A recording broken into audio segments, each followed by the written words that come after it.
ബാല്യകാല ക്ലബ്ബായ സാന്റോസിലേക്കുള്ള രണ്ടാം വരവിലെ ആദ്യമായി പ്ലേയിങ് 11-ൽ ഇറങ്ങിയ മത്സരത്തിൽ വൻ ഫ്ലോപ്പായി മാറിയിരിക്കുകയാണ് ബ്രസീലിയൻ സൂപ്പർ താരം നെയ്മർ. അദ്ദേഹത്തെ ലോകമറിയുന്ന ഫുട്ബോളറായി വളർത്തിയെടുക്കുന്നതിൽ നിർണായക പങ്കുവഹിച്ച ക്ലബ്ബാണിത്. അതുകൊണ്ട് തന്നെ 12 വർഷങ്ങൾക്ക് ശേഷം പഴയ തട്ടകത്തിലേക്കുള്ള നെയ്മറുടെ മടങ്ങിവരവ് ആരാധകരെ ഏറെ ആവേശം കൊള്ളിക്കുകയും ചെയ്തിരുന്നു.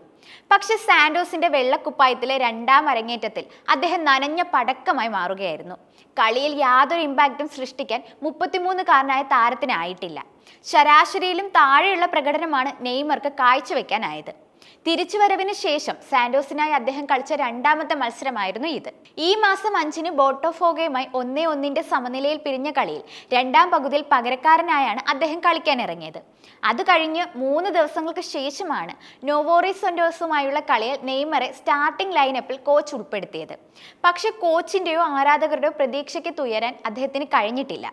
നോവോ ഹൊറൈസോൺസുമായുള്ള മത്സരത്തിൽ ഗോളുകളൊന്നും സ്കോർ ചെയ്യാനായില്ലെന്ന് മാത്രമല്ല, ഗോൾ അവസരങ്ങൾ സൃഷ്ടിക്കാനോ എതിർ ടീമിന് ഭീഷണി ഉയർത്തുന്ന ചടുലമായ നീക്കങ്ങൾ നടത്താനോ നെയ്മർക്ക് കഴിഞ്ഞില്ല.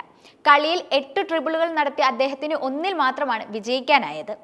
ഈ മത്സരത്തിൽ 24 തവണയാണ് നെയ്മറുടെ പക്കൽ നിന്നും എതിരാളികൾ ബോൾ തട്ടിയെടുത്തത്. ആദ്യത്തെ 75 മിനിറ്റിനിടെ എതിർ ടീമിന്റെ ഗോൾ പോസ്റ്റിലേക്ക് ഒരു ഷോട്ട് പോലും പരീക്ഷിക്കാനും അദ്ദേഹത്തിന് സാധിച്ചതുമില്ല. കൂടാതെ കളിയിൽ 79% പാസുകൾ മാത്രമേ നെയ്മർക്ക് പൂർത്തിയാക്കാനും കഴിഞ്ഞുള്ളൂ. ഒരിക്കൽ കൂടി നിറം മങ്ങിയെങ്കിലും ബ്രസീലിന്റെ എക്കാലത്തെ മികച്ച ഗോൾ വേട്ടക്കാരനായ നെയ്മർ അധികം വൈകാതെ തന്നെ യഥാർത്ഥ ഫോമിലേക്ക് മടങ്ങിയെത്തുമെന്ന പ്രതീക്ഷയിലാണ് സാന്റോസ് ടീം. നേരത്തെ ക്ലബിനൊപ്പമുള്ള ആദ്യം ഉണ്ടായിരുന്നപ്പോൾ മാജിക്കൽ പ്രകടനമാണ് നെയ്മർ നടത്തിയിട്ടുള്ളത്. ക്ലബിനെ 6 കിരീട വിജയങ്ങളിലേക്ക് നയിക്കാൻ അദ്ദേഹത്തിനായിരുന്നു. സാന്റോസിനായി 225 മത്സരങ്ങളിൽ നിന്നും 136 ഗോളുകളും നെയ്മർ വാരിക്കൂട്ടിയിട്ടുണ്ട്. കൂടാതെ 64 അസിസ്റ്റുകളും താരം നൽകിയിരുന്നു. 2013-ലാണ് സാന്റോസിൽ നിന്നും സ്പാനിഷ് വമ്പന്മാരായ ബാഴ്സലോണയിലേക്ക് നെയ്മർ ചേക്കേറിയത്. അവിടെയും തകർപ്പൻ പ്രകടനങ്ങൾ നടത്തിയ അദ്ദേഹം പിന്നീട് ഫ്രഞ്ച് ക്ലബ്ബായ PSG-യിലേക്ക് കൂടുമാറി.